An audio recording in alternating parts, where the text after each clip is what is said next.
Gandhi Sarovar Musi beautification కోసం తమ నివాసాలను ఎందుకు వదులుకోవాలని ప్రశ్నించారు మూసీ బాధితులు.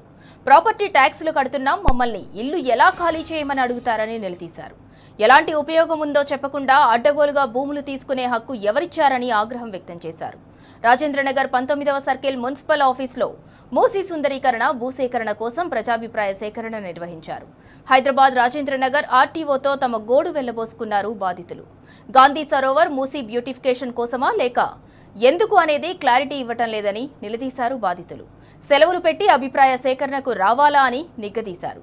ప్రాపర్టీ ట్యాక్స్తో పాటు అన్ని ట్యాక్సులు కడుతున్నాం, కానీ ఇలా నిరాశ్రయులను తగదని ఆవేదన వ్యక్తం చేశారు. ఎవరి అభిప్రాయం సక్రమంగా తీసుకోకుండా ఇల్లు ఎందుకు ఇవ్వాలని అధికారులను అడిగారు. బఫర్ జోన్, ఎఫ్టీఎల్ అని నిర్ధారించే అధికారం మీకెక్కడిదని నిలదీశారు. ఇందులో ఏం ఉపయోగం ఉందో చెప్పకుండా అడ్డగోలుగా భూములు, ఇల్లు తీసుకుంటే ఎలా అని బాధితులు వాపోయారు.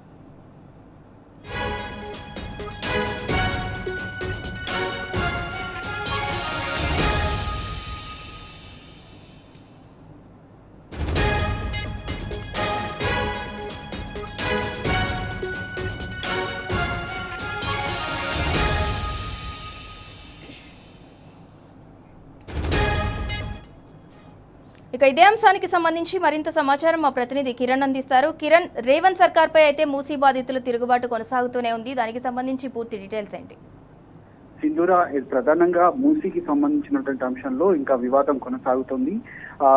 ఏదైతే మూసీకి సంబంధించినటువంటి పరివాహక ప్రాంతాల వాసులు కావచ్చు, అంతేకాకుండా గాంధీ సరోవర్ ప్రాజెక్టుకు సంబంధించినటువంటి బాధితులు ఈ రోజు ఉన్నటువంటి ఆర్టీఓ, రాజేంద్ర నగర్ ఆర్టీఓ వద్ద ప్రజాభిప్రాయ సేకరణకు హాజరయ్యారు. తాను కూడా నోటిఫికేషన్ ఇచ్చారు. గతంలో ఏదైతే ఒక టెంపుల్ ఇనాగ్రేషన్ కు సంబంధించినటువంటి శంకుస్థాపన కార్యక్రమంలో ఇకపై అపార్ట్మెంట్లు ముట్టుకునేది లేదంటూ చెప్పినటువంటి సందర్భంలో ముఖ్యమంత్రి రేవంత్ రెడ్డి మళ్ళొకసారి తమను అభిప్రాయ సేకరణ కోసం రావాలంటూ చెప్పిన దానిపై ఆగ్రహం వ్యక్తం చేశారు. ఆర్టీఓకు తమ వినతి పత్రాలు కూడా అందజేసినటువంటి పరిస్థితి.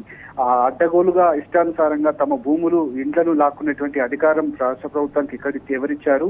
రిజిస్ట్రేషన్ చేయించుకుని ప్రాపర్టీ ట్యాక్సులు కడుతున్నటువంటి తమను ఏ విధంగా ఖాళీ చేయమంటారంటూ కూడా ఆగ్రహం వ్యక్తం చేసినటువంటి నేపథ్యంలో 11 గంటలకు ప్రారంభమైనటువంటి ప్రజాభిప్రాయ సేకరణ కేవలం 12 గంటల వరకు మాత్రమే నిర్వహించి తర్వాత వెళ్లిపోతున్నటువంటి ఆర్డీఓను అడ్డుకున్నారు. వాళ్ళంతా కూడా ఏదైతే కంప్లైంట్స్, కాపీస్ ఏవైతే ఉంటే వాటి అన్నిటినీ కూడా రిప్రజెంటేషన్స్ ఇవ్వాలంటూ కూడా చెప్పినటువంటి నేపథ్యంలో ఈ అనవసరంగా తమను ఈ రోజు ఆఫీసులకు, ప్రైవేట్ కార్యాలయాలకు, ఈ రోజు ఉద్యోగాలకు కూడా సెలవులు పెట్టి మేము వస్తే గంట సేపు మాత్రమే ప్రజాభిప్రాయ సేకరణ చేసి ఏ విధంగా తమను వెనక్కి పంపిస్తారంటూ ఆగ్రహం వ్యక్తం చేశారు. ప్రస్తుతం ఉన్నటువంటి సిచ్యువేషన్ లో రాష్ట్ర ప్రభుత్వం ఇష్టానుసారంగా భూములు లాక్కునేటువంటి అధికారం లేదు. వీటిని ఎఫ్టీఎల్ అంటూ, బఫర్ జోన్లు అంటూ ఏ విధంగా మీరు నిర్ధారిస్తారు? వాటిని ఒక ప్రాతిపదికన తీసుకొని ఏ విధంగా మీరు ముందుకు వెళ్తారంటూ కూడా ఆవేదన వ్యక్తం చేసినటువంటి నేపథ్యంలో ఆర్టీఓ సమక్షంలోనే వాళ్ళంతా కూడా ఆగ్రహం వ్యక్తం చేసినటువంటి పరిస్థితులు అయితే మనకు కనిపించాయి. ముఖ్యంగా మూసీ ప్రాజెక్టుకు సంబంధించినటువంటి అంశంలో మేము వ్యతిరేకం కాదంటూనే ఖచ్చితంగా తమ ఇండ్లు ఇచ్చే ప్రసక్తే లేదంటూ కూడా తెగేసి చెప్పినటువంటి సందర్భాలు అయితే కనిపించాయి.